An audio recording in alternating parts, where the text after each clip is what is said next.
வளமுடன் அம்மா. வாழ்க வளம். வாழ்க வையகம், வாழ்க வையகம், வாழ்க வளமுடன். குரு வாழ்க, குருவே துணை. இந்த அரும்பிறவியில் முன்வினை அறுத்து எல்லையில்லா மெய்ப்பொருளை அடைவதற்கு வந்த ஒரு உதவி குரு உயிரின் சேர்க்கை. வணங்கி குரு திருவடியை வாழ்த்தி வாழ்வோம். வாழ்க வளமுடன்.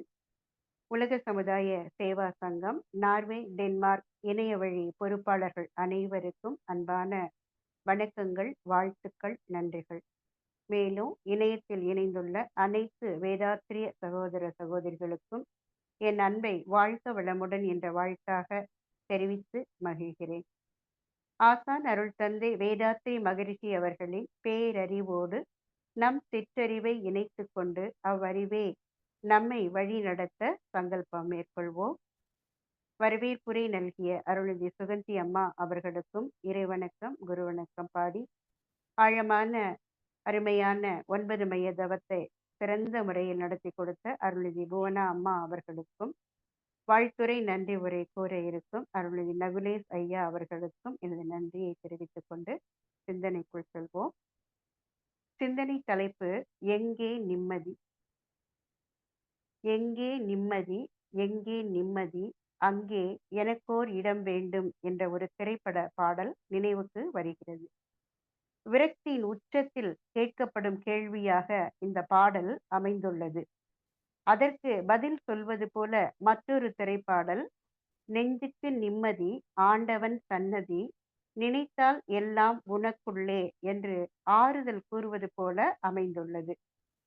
எங்கே நிம்மதி என்ற கேள்விக்கு விடை நமக்குள் தான், நம் அறிவிற்குள் தான் என்பதை அருள் தந்தை வழியில் நின்று சிந்திக்க உள்ளோம். நிம்மதி இந்த வார்த்தையை நின்மதி என்று பிரிக்கலாம். நின்மதிக்குள், அதாவது உன்னுடைய மதிக்குள், மதினா அறிவு. ஸோ உன்னுடைய அறிவுக்குள் தான் நிம்மதி உள்ளது. அந்த நிம்மதி எப்போ வரும் அப்படின்னாக்க மனசுல அமைதி ஏற்பட்டாதான் நிம்மதி வரும். சுவாமிஜி நிறைநிலையில் அமைதி அப்படிங்கிற தலைப்புல ஒரு பாடல் சொல்லியிருப்பாங்க. அந்த பாடலுடைய கடைசி வரியில இப்படி வரும், அறிவறிந்த நிறைநிலையில் அமைதி காணும் அப்படின்னு வரும். எப்ப அமைதி வரும்னா அறிவறிந்த நிறைநிலையில தான் அமைதி வரும்.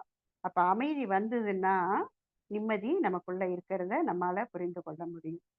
அந்த அறிவு தன்னை அறியும் மட்டும் அறிவிற்கு அமைதி கிட்டா அப்படின்னு இன்னொரு கவியில சொல்லுவாங்க. அந்த அறிவு தன்னை அறியணும், அப்பதான் அறிவுக்கு அமைதி கிட்டும் அப்படின்னு ஒரு கவியில சொல்லியிருப்பாங்க. அப்போ அறிவை அறிய வேண்டும். அப்ப நிம்மதி எங்கே நிம்மதின்னு கேட்குறோம். அதுக்கு முன்னாடி என்ன வரணும், நமக்குள்ள அமைதி வரணும். அந்த அமைதி வரணும் அப்படின்னாக்கா அதுக்கு அறிவை அறியணும். ஸோ அதுதான் நம்ம சிந்திக்க இருக்கிறோம்.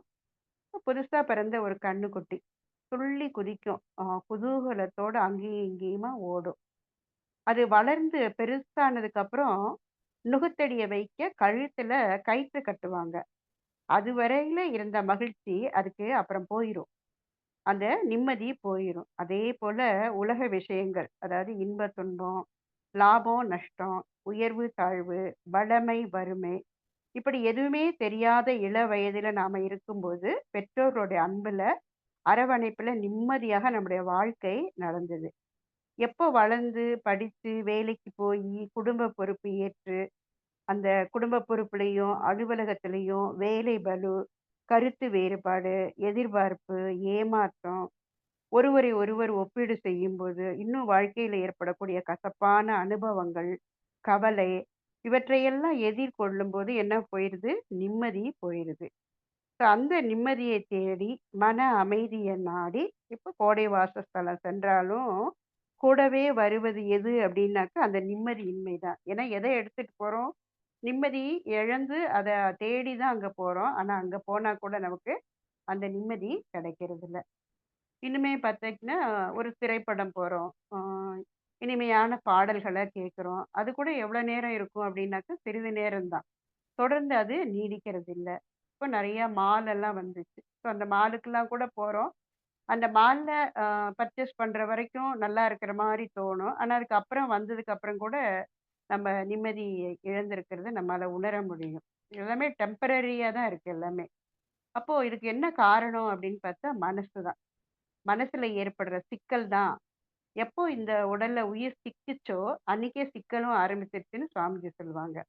அப்போ அந்த சிக்கல்கள்ல இருந்து விடுபட்டு அமைதியாக வாழ தான் வழிகாட்டுது ஸ்கை யோகா. இப்ப உடல் நலத்துல குறைபாடு, ஏதோ ஒரு நோய் வந்தா, அப்ப மன அமைதி போயிருது, நிம்மதி போயிருது. அதே மாரி பொருளாதார துறையில ஏற்றத்தாழ்வு இருக்கும்போதும், உறவுகள்ல கசப்பு இருக்கும்போதும், சமுதாயத்துல அக்கம் பக்கத்துல பகை, பிணக்கு இப்படியே தான் வாழ்க்கை போகுது. அதனால வாழ்க்கை முழுவதும் பார்த்தாக்க சோர்வு, ஏமாற்றம், துன்பம் தான் இருக்கு.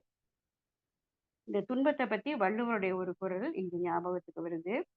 "துன்பத்திற்கு யாரே துணை ஆவார் தாமுடைய நெஞ்சம் துணையல் வழி" அப்படிங்கிறது. துன்பத்துக்கு யார் துணை போவாங்கன்னா, அவங்க மனசு தான் துன்பத்த ஏத்துட்டு இருக்குது. ஸோ அந்த மனது தான் அத சரி பண்ணணும் அப்படிங்கிறது அந்த குறளோட பொருள். துன்பத்துக்கு காரணம் மனது தான்.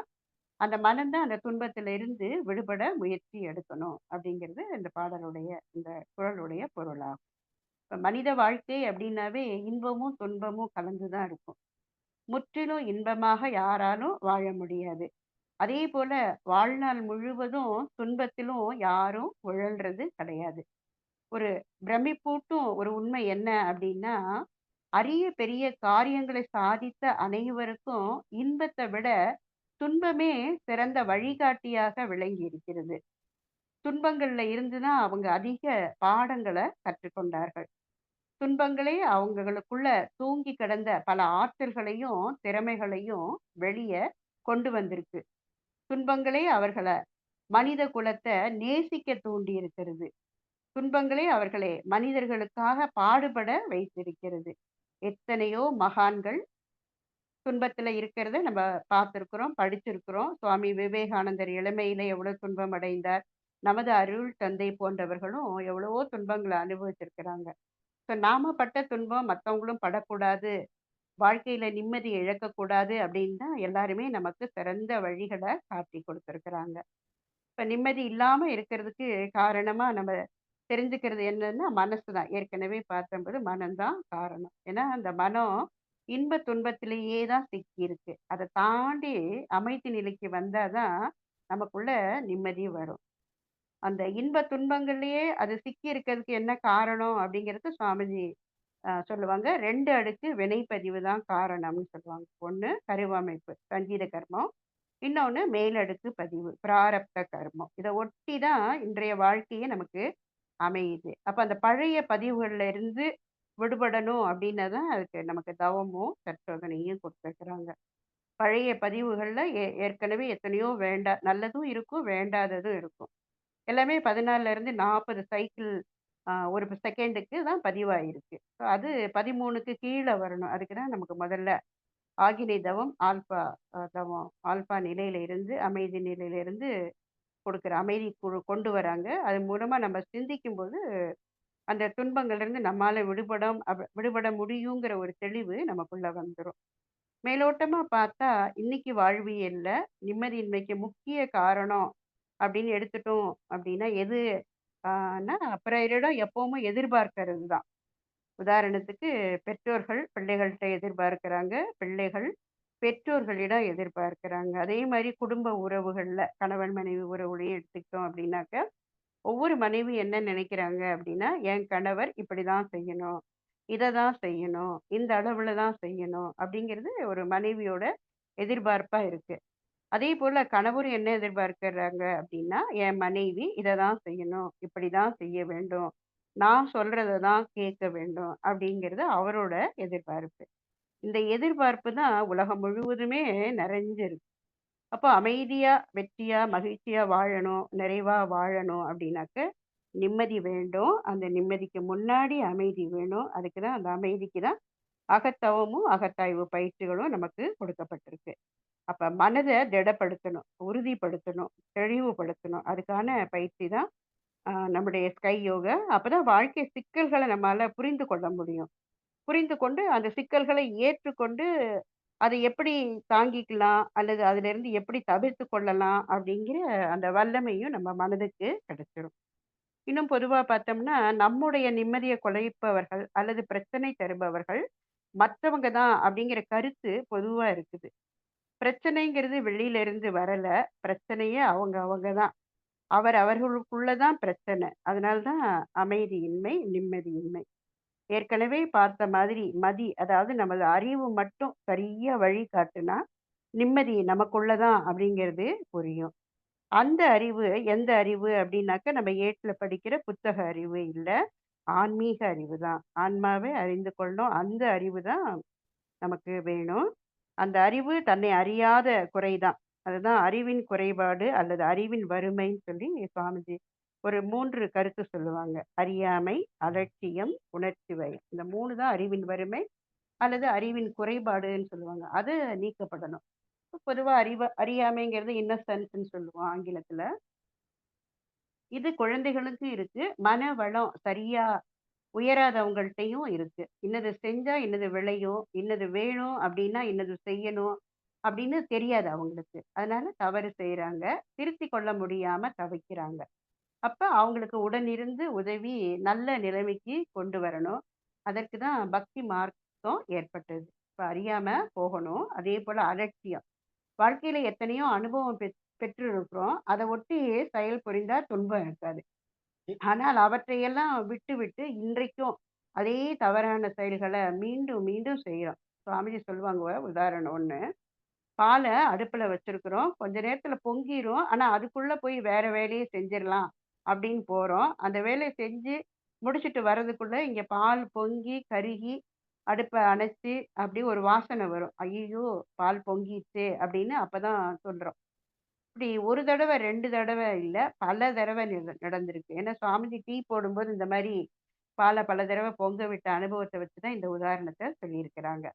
ஸோ மீண்டும், மீண்டும் நாம கூட அதே தான் செய்றோம். இதுதான் அலட்சியம். தெரியுது. ஆனா அத அ இக்னோர் பண்ணிறோம். அலட்சியம் செய்றோம். இதுவும் அகற்றணும். இது கூட அறிவினுடைய குறைபாடு தான்.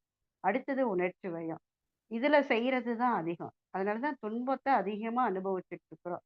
ஏன்னா மனசு உணர்ச்சி வயப்படும்போது அறிவு வேலை செய்யாது. அறிவு வேலை செஞ்சா உணர்ச்சி வயப்பட மாட்டோம். ஸோ அதனால தான் மனத அறிவாக்க வேண்டும். மனம் அறிவான மனிதனும் தெய்வமேன்னு சுவாமிஜி சொல்லுவாங்க. ஸோ இந்த 3ம் அதாவது அறிவின் வறுமை என்று சொல்லக்கூடிய அறியாமை, அலட்சியம், உணர்ச்சி வயம் 3ம் நீங்குச்சுன்னா அமைதி வரும். தொடர்ந்து நிம்மதியும் வரும்.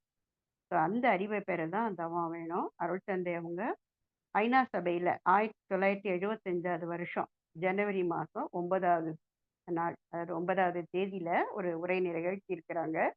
உலக அமைதிக்கு ஆன்மீக அறிவு வளர்ச்சி முக்கிய தேவை அப்படின்னு விளக்கி, அதற்கு நமது குண்டலினி யோக பயிற்சி செய்து வரக்கூடிய தொண்டின விளக்கி பேசியிருக்கிறாங்க. இப்ப தனி மனிதன்ல தொடங்கி உலகம் முழுவதும் அமைதி வரணும். அந்த அமைதி வந்தா தான் நமக்குள்ள நிம்மதி வரும். அதுக்காக தான் இந்த பயிற்சி எல்லாமே நமக்கு குடுத்திருக்கிறாங்க. சுவாமிஜியுடைய ஒரு பாடல் பார்க்கலாம். அ தலைப்பு வந்து "அமைதியது மனித குலம் அனைத்துக்கும் அவசியமே" அப்படிங்கிற தலைப்புல சொல்லியிருப்பாங்க. அமைதி தனி மனிதனுக்கு அளிக்க தன்னிலை விளக்கம். தனி மனிதனுக்கு அமைதி வேணும்னா என்ன வேணும்? தன்னிலை விளக்கம். தான் யாருங்கிற அந்த விளக்கம் தெரிந்திருக்கணும். அதேபோல அமைதி சமுதாயத்தில் அமைய அறநெறி வாழ்வு, அமைதி உலகில் நிலவ அனைத்துலக பேரரசு அப்படின்னு குடுத்திருப்பாங்க. அப்ப அமைதி தனி மனிதன்ல தொடங்கி உலகம் முழுவதும் விரியறதுக்கு தான் உலக சமுதாய சேவா சங்கம் மனவளக்கலை பயிற்சிகள, தவம், தற்சோதனை, தத்துவ விளக்கங்களெல்லாம் நமக்கு குடுத்திருக்கு. ஆ ஒரு 3 சொல்லுவாங்க. கேட்டல், சிந்தல், தெளிதல் அப்படின்னு. தத்துவ விளக்கங்கள கேட்கணும். தற்சோதனைங்கிறது சிந்திக்கிறது. கேட்ட விளக்கங்கள சிந்திக்கிறது. தவத்துல தெளிந்துக்கிறது. இதுதான் இன்ஃபர்மேஷன், கன்ஃபர்மேஷன், டிரான்ஸ்ஃபர்மேஷன். அப்பதான் நமக்குள்ள ஒரு முழுமையான மாற்றம் வரும். இப்ப அந்த தண்ணீல விளக்கம்ங்கிறது ரொம்ப ரொம்ப முக்கியமானது. இது 1க்கு விட தெரிஞ்சுட்டாலே, அதன்படி நம்ம வாழ்ந்துட்டோம் அப்படின்னாலே, பூரண அமைதியும் கிடைக்கும். அதை தொடர்பா வாழ்க்கையும் நிம்மதியா அமையும். இததான் நான் யார் தத்துவத்துல நம்ம அருள் தந்தை நமக்கு விளக்கியிருக்காங்க. நான் அப்படிங்கிறது உடலா, உயிரா, மனமா, அறிவா அப்படின்னு கேட்டு, அதுக்கு பதிலும் என்ன சொல்றாங்க? நான் என்பது அறிவு, அது சுத்த வெளி மெய்ப்பொருள் அப்படின்னு விளக்கி, முடிந்த முடிவா தெய்வமே நானாகவும், நாமாகவும், எல்லாமாகவும் உள்ளது என்ற உண்மையை உணரும்போது தான் யாருக்கும் துன்பம் கொடுக்க மாட்டோம். யார் எங்க துன்பப்பட்டாலும், சந்தர்ப்பவசத்தால இறையே அந்த உருவத்துல இந்த துன்பத்த அனுபவிக்கிறது, அத போக்கணும் அப்படிங்கிற அந்த அன்பும், கருணையும் அப்பதான் இயல்பாக வந்துரும். தனி மனிதனுக்கு, தனி மனித அமைதிக்கு, நிம்மதிக்கு இந்த உண்மை உணர்வு முதல்ல வரணும். அதுக்கு தான் மனதுக்கு பயிற்சி தர வேண்டும்.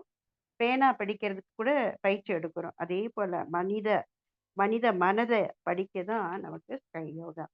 ஓடிட்டே இருக்கிற தண்ணி, அதோட வேகத்த தடுக்கணும் அப்படின்னா, அதுக்கு அணை கட்டி அத சேகரிப்போம். அதே போல ஓடும் மனத, எண்ணங்களால ஓடிட்டே இருக்கு இல்லையா? அந்த மனத அதனுடைய வேகத்த தணிக்க, எண்ணங்களை ஆராயறதுக்கு பயிற்சி, ஆசைய ஒழுங்குபடுத்த சீரமைப்பு பயிற்சி, சினத்த தவிர்க்க பயிற்சி, கவலைய ஒழிக்க பயிற்சி என பயிற்சி திட்டங்கள கொடுத்து, நான் யார் அப்படின்னு தெளியும்போது, நிம்மதி நமக்குள்ள இருப்பத உணர முடியும். அந்த நிம்மதி சமுதாயத்துல நிலவணும் அப்படின்னா, ஒழுக்கம், கடமை, ஈகை என்ற அறநெறி வாழ்வு வாழணும். உலகத்துல நிலவதான் அனைத்துலக பேரரசு. அது சாமிஜி ஒரு பாடல்ல சொல்லுவாங்க. ஓர் உலக ஆட்சி உயர் ஒழுக்கத்தோடு குழந்தைகளை வளர்க்கும் திட்டம் பார் முழுவதும் பொருள் துறையில் சமநீதி பல நாடும் ஒன்றிணைந்த பொருளாதாரம் சீர்திருத்த சிக்கனமாம் சிறந்த வாழ்வு தெய்வ நிலை அகத்துணரும் இறைவணக்கம் நேர்வழியில் பயனாய் கொள்ளும் இந்த முறையை பயன்படுத்தணும்னு சொல்லுவாங்க. அதுதான் பின்னாடி 14 திட்டங்களை சுவாமிஜி கொண்டு வந்தாங்க. அப்ப நிரந்தரமான நிம்மதி நமக்குள்ள நிலவும். அங்கு கிடைக்குமா இங்கு கிடைக்குமா அப்படின்னு எந்த இடத்துக்கும் போகாமலேயே இருந்த இடத்திலேயே நிம்மதி நமக்குள்ள நிலவரத உணர முடியும். ஆன்மீக அறிவு மட்டுமே அமைதி நிம்மதியை கொடுக்கும். ஆன்மீக சாதனை அப்படிங்கிறது கடமையெல்லாம் முடிந்து வயதான பின்னாடி செய்யற சாதனை அப்படிங்கிற போக்கு பொதுவா காணப்படுது. ஆனா அப்படி இல்லாம இளமையிலேயே, அதாவது கல்வி கற்கும் காலத்திலேயே மற்ற கல்வியோடு இந்த ஆன்மீக கல்வியை பெறும்போது தன்னை பத்தியும் தெரிஞ்சுக்கலாம், வாழ்க்கையை புரிஞ்சுக்கலாம், சமுதாயம் இயற்கையையும் அறிந்து அமைதியோடு நிம்மதியாக வாழலாம். அதான் மாணவ பருவத்திலேயே தொடங்கிட்டோம் அப்படின்னா நிம்மதி நம்ம சாய்ஸ் தான். அதனாலதான் இப்ப ஸ்கை யோகா எல்லா மாணவர்களுக்கும் பள்ளிகளையும் கல்லூரிகளையும் கொடுக்க ஏற்பாடு செய்து நடந்து கொண்டே இருக்கு. சுவாமிஜியோட இன்னொரு பாடலை சொல்லி நிறைவு செய்கிறோம். உலகத்தில் அமைதியது உருவாகி நிலைக்க உயிரறிவு இறை உணர்வு கடமையறம் எங்கும் பல நாட்டு மக்களது வாழ்வினிலே பரவி பண்பாடாய் ஊடுருவி நிலைக்கும் முறை வேண்டும். அதாவது 14 மக்கள்லையும் இது பண்பாடா வரணும். எது? உயிரறிவு, தன்னை அறியக்கூடிய அறிவு, இறை உணர்வு, கடமையறு. இந்த 3ம் வரணும். இதுதான் அறநெறியாகவும் தவமாகவும் சுவாமிஜி நமக்கு கொடுத்திருக்கிறாங்க. ஸோ தாயோடைய அரவணைப்புல குழந்தை இருக்கும்போது தூக்கம் வரும், துக்கம் வராது. அழுதா அன்னை அமுது ஊட்டுவாங்க. எந்த துன்பமும் குழந்தைக்கு இல்லை, நிம்மதியா இருக்கும். அந்த குழந்தை இயல்புல நாமும் இருந்தா நமக்கும் துன்பம் இல்லை, துக்கம் இல்லை, நிம்மதி தான். அது எப்போ வரும்? தவம், தற்சோதனை, தத்துவ பயிற்சிகள்ல உண்மையை உணரும் போது தாயினுடைய அரவணைப்புல குழந்தை நிம்மதியை அனுபவிக்கிற மாதிரி நாமும் உண்மை உணர்வில் இறையோடு இணையும் போது, அதாவது எப்பவும் அந்த நினைவிலேயே உறைந்து இருக்கும்போது நிச்சயமாக நிம்மதி பெறுவோம், அமைதி பெறுவோம்.